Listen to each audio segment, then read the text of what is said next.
Donald Trump prepared by generals to strike North Korea and World War III action plan. Donald Trump has been briefed by his generals on options to respond to North Korean aggression, it has been revealed.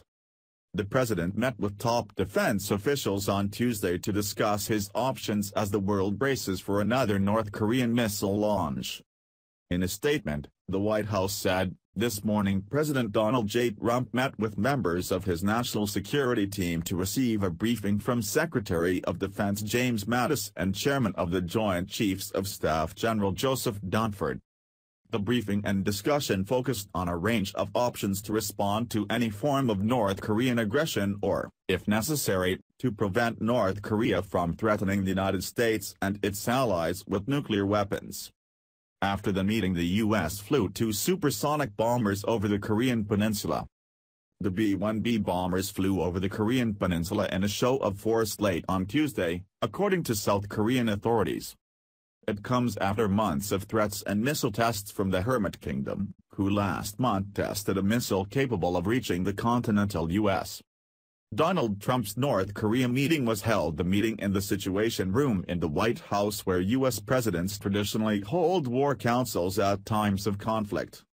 The most senior U.S. general recently told the American Army to stand ready for war with North Korea. General James "Mad Dog" Mattis warned it is impossible to tell what the future holds for the crisis, but urged U.S. troops to be prepared for a confrontation with Kim Jong-un. He said while Donald Trump is committed to finding a diplomatic solution, the U.S. Army must stand ready to fight. The move comes after North Korea issued its latest warning to the USA, which described Mr. Trump as a lunatic and said he needed to be prepared for total destruction. The statement was bizarrely issued by a spokesman for North Korea's Emergency Measure Committee for opposing nuclear war drills against the DPRK.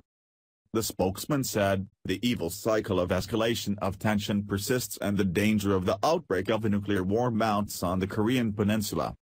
It is because the U.S. and the puppet forces are planning to keep the U.S. strategic assets in and around South Korea on a permanent basis by expanding the scale of their deployment while kicking up the racket of nuclear war drills against the North.